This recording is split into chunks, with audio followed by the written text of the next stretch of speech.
ఏమన్నారా ఒక్కొక్కడు గిరీష్ గారు పైసలు తిన్నాడు, మీ అయ్యలు మోసుకొని వచ్చిరు సూట్ కేసులు, సంచులు, కట్టలు. మళ్ళీ హైకోర్టు కూడా ఇచ్చినారా? అలాగ చెప్పిన వాళ్ళకి అడుగుతున్నా.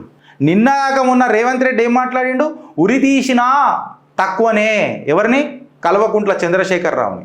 ఇగో ఇయ్యాల నిన్న 22nd రోజు తెలంగాణ హైకోర్టు తీర్పిచ్చింది. మీరు చేసిన పీసీ ఘోష్ కమిషను సుట్టి కుర్చీ మడత పెట్టి జేబులలో పెట్టుకోరు అని చెప్పిండ్రు.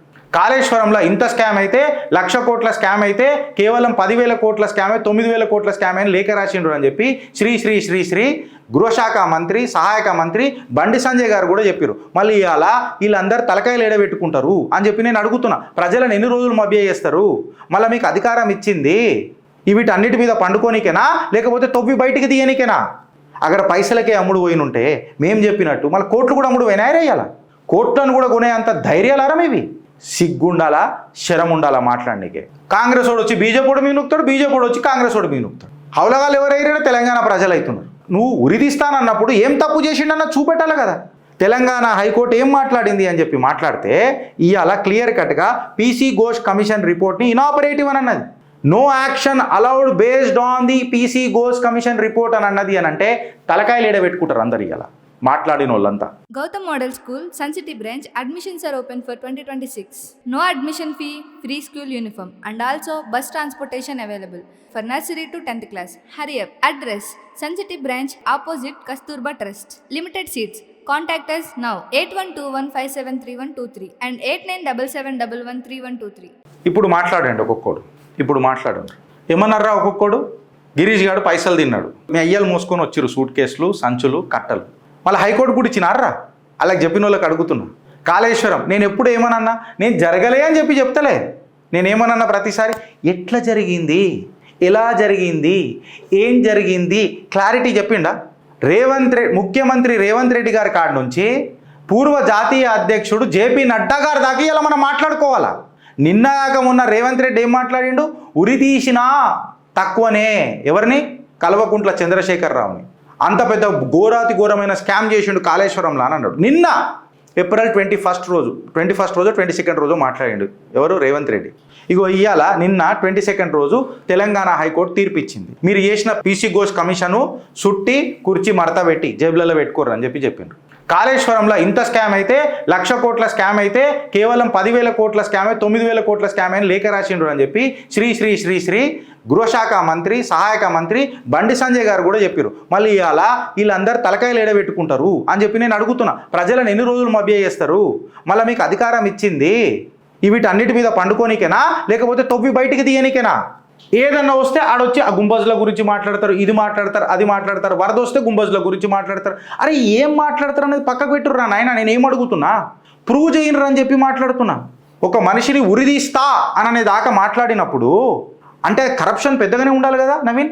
మళ్ళీ అంత పెద్ద కరప్షన్ ఇవాళ కోర్టు దీని ఇట్లా కొట్టిపడేసింది ఏంది అని మాట్లాడితే చిట్టా అయిపోతున్నాం ఫ్రెండ్స్. ఇవాళ చిత్రగుప్తు చెప్పింది వాస్తవం అయిందా లేదా? వీళ్ళు గడ్డి కూడా వీకర్ అని చెప్పినాడు.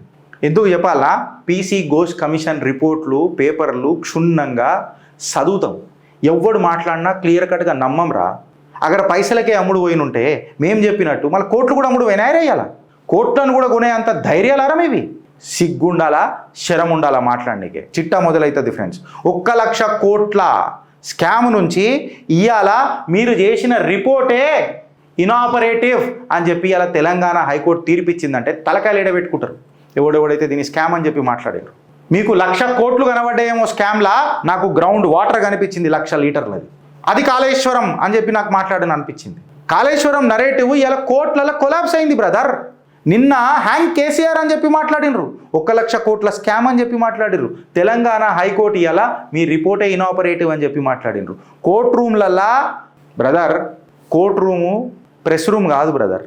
నీ ఎమోషను, నీ ఎవిడెన్స్ కాదు బ్రదర్, ఆధారాలతోని బ్రదర్ ఇది నడిచింది మీ ఆదరణ కోసం. ఇంకా చిత్రగుప్తు మీకు అర్థం కాకపోతే ఇక నేను ఆలోచనకు వదిలిపెడతా. తుని బతుకు జడా అని చెప్పి ఇచ్చిపెడతా. ఏప్రిల్ 21st అని అనుకుంటా, 2026 ఓ పెద్ద పొలిటికల్ ర్యాంటే 1,00,000 కోట్ల స్కామ్ హ్యాంగ్ చేయాలని సిబిఐ ప్రోబ్ ఇప్పుడు మళ్ళీ రాస్తున్నారు.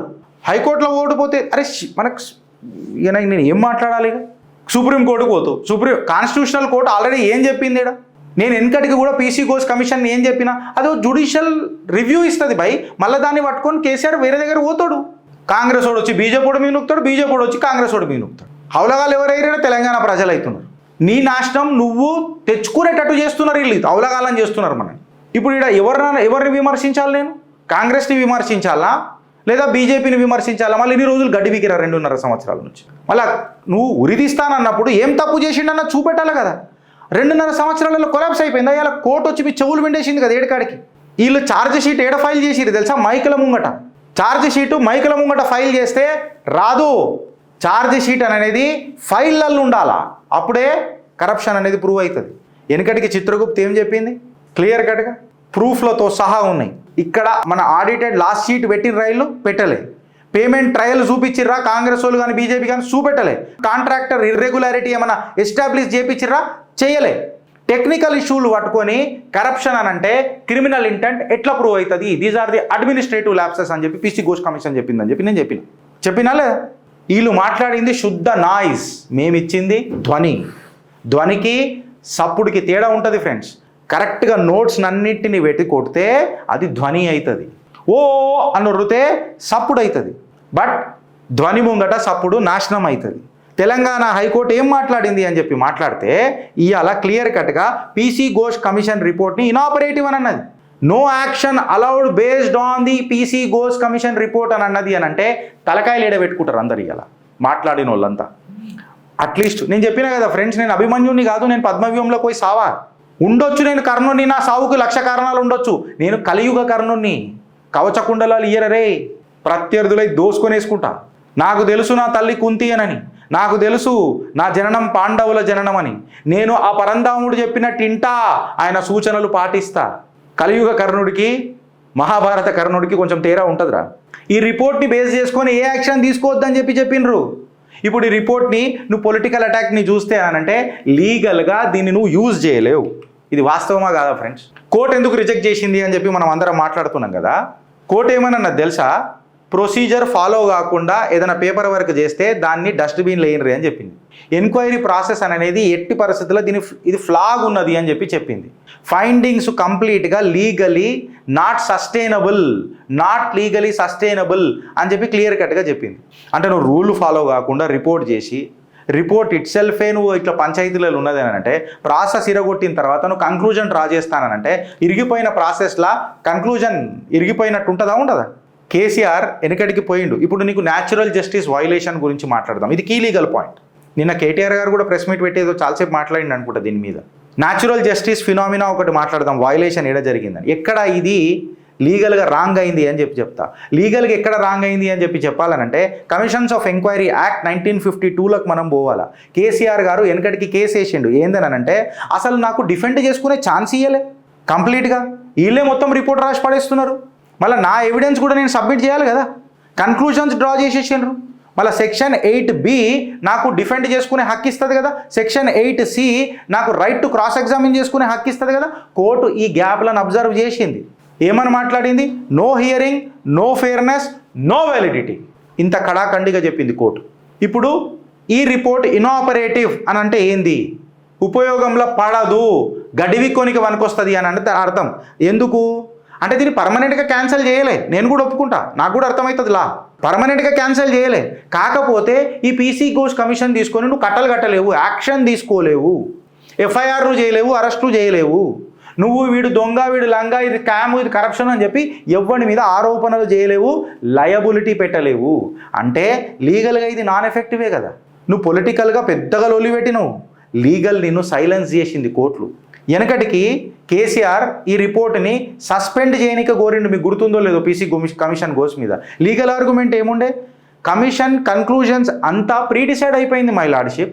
అసలు నన్ను పిలిచి మాట్లాడతలేరు, నన్ను చేస్తలేరు, నాకు హక్కు ఉండదా క్రాస్ ఎగ్జామిన్ చేయనికే? కంప్లీట్గా అజ్యూమ్డ్ గిల్ట్ నా మీద పెట్టేయాలంటే ఎట్లా? నా రెప్యుటేషన్ డ్యామేజ్ చేద్దామని అంటారు. అది కూడా నా తరఫు నుంచి వాదన వినకుండా మళ్ళీ నా ప్రిన్సిపల్స్ ఆఫ్ న్యాచురల్ జస్టిస్ అనేది ఉల్లంఘిస్తలేరా ఈ పీసీ ఘోష్ కమిషన్ పెట్టి? కేవలం కేసీఆర్ని అవమానించడానికనే పీసీ ఘోష్ కమిషన్ పెట్టిరని చెప్పి నేను ఆనాడు కూడా మాట్లాడినా. అసెంబ్లీకి కేసీఆర్ రావద్దు అని కూడా నేనే మాట్లాడుతున్నాను. ఇప్పుడు కేసీఆర్ గారు, నాకు తెలియదు మీరు ఈ ఛానల్ చూస్తారా లేదా నాకు తెలియదు, దయచేసి అగర్ మీ సూచన మీ దగ్గరకు వస్తే నేనేమంటున్నా సార్, మీరు ఎలక్షన్లు 1 year ఉన్నాయనంటే అసెంబ్లీలో అడుగుపెట్టుర్రి సార్. నిజంగా మీకు అర్థమైపోయి ఉంటుంది సార్ నేను ఎందుకన్నాను అనేది. రేవంత్ రెడ్డి అసలు నిజ రూపం అప్పుడు బయట పడుతుంది సార్. ఎందుకు అని అంటే ఇలా పీసీ ఘోష్ కమిషన్ కూడా జడ్జిమెంటు వినకుండా ఇచ్చిన జడ్జిమెంట్ అని అనేది ఇంజస్టిస్ కాదా? కోర్టులు దీని మీద అగ్రి అయితే బ్రదర్, లాస్ట్కి మనం చెప్పింది అయింది కదా, గడివిగా వనికిరాదని చెప్పిన. 1 లక్ష కోట్ల స్కామ్ ఏమైపోయాయి, ఇనాపరేటివ్ అయిపోయాయి. కేసీఆర్ని ఉరిదిద్దామని అంటే ఏమైపోయాయి, యాక్షన్ చేస్తే మా రియాక్షన్ చూడురు అని చెప్పి కోర్టులు చెప్పబట్టే. మాస్ కరప్షన్ అయింది అని చెప్పారు. ఒక ప్రొసీజరల్ యాప్సే ఉన్నది, అసలు ప్రొసీజర్లు ఫాలో కాలే మీరు అని చెప్పారు. పీసీ ఘోష్ కమిషన్ అంతా లాస్ట్కి ఏమని మిగిలిందిరా, చాయ్ బిస్కెట్ కమిషన్ లెక్క మిగిలింది. కరెక్టారా? హైకోర్టు చెప్పిన ప్రకారం అయితే ఇలా టెక్నికల్ ల్యాబ్స్లు ఉన్నాయి, ఎగ్జిక్యూషన్ ఇష్యూస్ ఉన్నాయి, మెయింటెనెన్స్ కన్సర్న్స్ ఉన్నాయి. ఏది పీసీ ఘోష్ కమిషన్ ఇచ్చిన దాంట్లో కాళేశ్వరం ఫైల్లో ఏమేమి ఉన్నాయి అని అంటే టెక్నికల్ ఇష్యూస్ ఉన్నాయి, ఎగ్జిక్యూషన్ ల్యాబ్సెస్ ఉన్నాయి, మన మెయింటెనెన్స్ కన్సర్న్సెస్ ఉన్నాయి. పీసీ ఘోష్ కమిషన్లో ఎక్కడ కూడా 1 లక్ష కోట్ల స్కామ్ అయిందని చెప్పిండ్రా? ఎక్కడైనా మనీ లాండరింగ్ అయిందని చెప్పిర్రా? ఎక్కడ కూడా ఫైనాన్షియల్గా పైసలు డైవర్ట్ అయినాయి అని చెప్పిండ్రా? వీళ్ళు ఒక ఇంజనీరింగ్ ఇష్యూని పట్టుకొని కరప్షన్ అని అంటే ఎట్లా? వెనకటికి నేను కూడా మాట్లాడినా పేపర్లలో వచ్చినందుకు నాకు అర్థమైంది. అంటాడు కదా శ్రీకృష్ణుడు, జర్నీ చేసేటప్పుడు వెనకకి తిరిగి చూసుకోవాలా, పోయే జర్నీ కరెక్ట్ ఉందా లేదా తెలుస్తుందని. మా అన్నకు థ్యాంక్స్ చెప్పాలా, April 1 రోజు నా ఫూల్స్ డే నుంచి బయటికి తీసుకొచ్చిండు. నా చితికిపోయిన బ్రెయిన్ని జర షేక్ చేసి నన్ను చైతన్యపరిచిండు. వామ్మో అని అనుకున్నా నేను. ఇక వద్దులే, మళ్ళీ మా మాటలు వస్తాయి నాకు. సో ఇప్పుడు నేను డైరెక్ట్గా అడుగుతున్నా, భారతీయ జనతా పార్టీ కేంద్ర మంత్రులను, భారతీయ జనతా పార్టీ కీలక నాయకులను, బండి సంజయ్ గారు అయితే నిన్న కూడా మాట్లాడారు కదా, నేషనల్ డ్యామ్ సేఫ్టీ అథారిటీ వెనకటి చైర్మన్ మీద యాక్షన్ తీసుకోవాలా అని చెప్పి మాట్లాడిండు కదా. ఇప్పుడు నేషనల్ డ్యామ్ సేఫ్టీ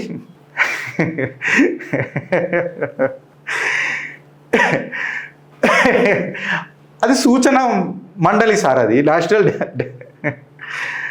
నేను ఎందుకు నవ్వు వస్తున్నదంటే పదాలు కొన్ని మింగుకుంటున్నా. Action and national dam safety authority chairman మీద అంటే అది ఏమైనా కొలాప్స్ ప్రూవ్ చేసిందా చెప్పు? ఇది కూలిపోయింది దీనివల్ల అని చెప్పిండ్రా? నేషనల్ డ్యామ్ సేఫ్టీ అథారిటీ అనేది ఒక టెక్నికల్ అడ్వైజరీ బాడీ, అది జ్యుడిషియల్ అథారిటీయా? చెప్పురు మీరు నాకు. క్రిమినల్ లయబిలిటీ ఏడికైనా వచ్చింది అంటే ఇప్పుడు అందుకే అంటారు, ఇక వద్దులే మళ్ళీ నేను మాట్లాడితే కొంచెం పెద్దగా అవుతుంది. స్ట్రక్చరల్ స్ట్రెస్ ఉంటుంది చూడు. అంటే ఇప్పుడు ఒక బ్రిడ్జ్ పోతున్నది నవీను, ఆ బ్రిడ్జ్ మీద చెప్తారు ఏమనని, దీని మీద 100 కేజీల లోడ్ వేయాలి రా బాయ్, దీనికంటే ఎక్కువ వేస్తే ప్రాబ్లం అవుతుంది అని అంటారు. అంటే ఇప్పుడు ఆడ ఏం వేస్తాడు, ఒకడు తీటగాడు ఉంటాడు మన దాంట్లో. ఆ తీటగాడు ఏం చేస్తాడు, ఇంకా అలా అట్లనే చెప్తారు, నువ్వు నాడు ఇంకొక 10 మందిని పెట్టానంటాడు. అది పుర్రుమని కిరికిరిమని క్రాకలు అవుతుంది. చూసినా కరప్షన్ రా, కాంట్రాక్టర్ని పట్టుకొని కూర్చుర్రా అని అంటే, సరే మనం 100 అన్నప్పుడు 110 మందికి చేసేది ఉండే, 150 మందికి చేసేది ఉండే, ఒప్పుకుంటా. కానీ ఇక్కడ కథ ఏంది, స్ట్రక్చరల్ స్ట్రెస్ ఉంది కదా, అది ఫైనాన్షియల్ కరప్షన్ ఎడికైంది. కరెక్టా రాంగా? డ్యామేజ్ ఇన్ స్ట్రక్చర్ అనేది scam in accounts ఎట్లయింది Bandi Sanjay గారు? ఇది ప్రజలకు చెప్పిర్రు అనుకోండి, తెలంగాణ బీజేపీలో వచ్చేస్తుంది. సారీ, తెలంగాణ బీజేపీలో వచ్చేస్తుంది కాదు, బీజేపీ తెలంగాణ వచ్చేస్తుంది. వీళ్ళు మొత్తం తెలంగాణనే బీజేపీలో పెట్టుకుంటారు. ఇప్పుడు బిగ్గర్ ప్యాటర్న్ ఏమున్నది అని అంటే, కాంగ్రెస్ మ్యాసివ్ ఆరోపణలు చేసింది, దీన్ని మీడియాలో పెద్ద పెద్ద లౌడ్ స్పీకర్లు పెట్టి యాంప్లిఫై చేసింది. ఈ బీజేపీ కూడా చేసింది, చేయలేదని అంటామా? దాని తర్వాత 50 కోట్ల స్కామ్ అని అన్నారు, 80 వేల కోట్లు, 50 కోట్లు కాదు 50,000 కోట్లు అని అన్నారు, 80,000 కోట్లు అన్నారు. నిన్ననైతే 1,00,000 కోట్ల స్కామ్ అని అనేసారు. కమిషన్ని పొలిటికల్గా యూజ్ చేస్తున్నారు అని చెప్పి అలా ప్రజలు మాట్లాడుకుంటున్నారు. డ్యూ ప్రాసెసే స్కిప్ చేసిరు అని చెప్పి కోర్టులు మాట్లాడుతున్నాయి. ఇది కోర్టుల పాతాళానికి దొక్కి కిందేసి నలిసేసిండ్రు. అంటే ఇప్పుడు కాంగ్రెస్ కానీ బీజేపీ కానీ ఈ ప్రాజెక్ట్ మీద చేసింది ఏంటంటే, హెడ్లైన్ ఫస్ట్ చేసిరు, లీగాలిటీ లేటర్ చేసిరు, తర్వాత ఏమవుతుందంటే కొలాప్స్ ఇన్ఎవిటబుల్ అవుతుంది. ఇది తెలంగాణకి ఏం మెసేజ్ ఇస్తున్నది అని చెప్పి మాట్లాడితే, కేవలం రెక్లెస్ స్టేట్మెంట్లతోని తెలంగాణని ఇలా పొలిటికల్గా ఇన్స్టేబుల్ చేసిరు, పనిచేసే ప్రభుత్వాలను నాశనం చేసిరు, మిస్యూజ్ చేసిరు అలిగేషన్స్ని. ఇది దేశవ్యాప్తంగా జరుగుతుంది, మనం జాగ్రత్తగా ఉండాలి. పబ్లిక్ ట్రస్ట్ని తుంగలో దొక్కుతారు, గవర్నెన్స్ని కంప్లీట్గా ప్రజల యొక్క టైం వేస్ట్ చేస్తారు. ఇట్లాంటి అడ్డమైనది రాష్ట్రానికి సొల్యూషన్లు కావాలా, స్లోగన్లు కాదు. కోర్టులకు ఎవిడెన్స్ కావాలా, ఎమోషన్ కాదు. కాళేశ్వర డిబేట్ ఇప్పుడు అయిపోలేదు అని అంటున్నారు, అయిపోదు కూడా. బట్ కాంగ్రెస్ పాలిటిక్స్ మాత్రం ఎక్స్పోజ్ అయినాయి, భారతీయ జనతా పార్టీ ఆరోపణలు కూడా ఎక్స్పోజ్ అయినాయి. మరి దీని మీద మాట్లాడాలా. భారత్ మాతాకి జై.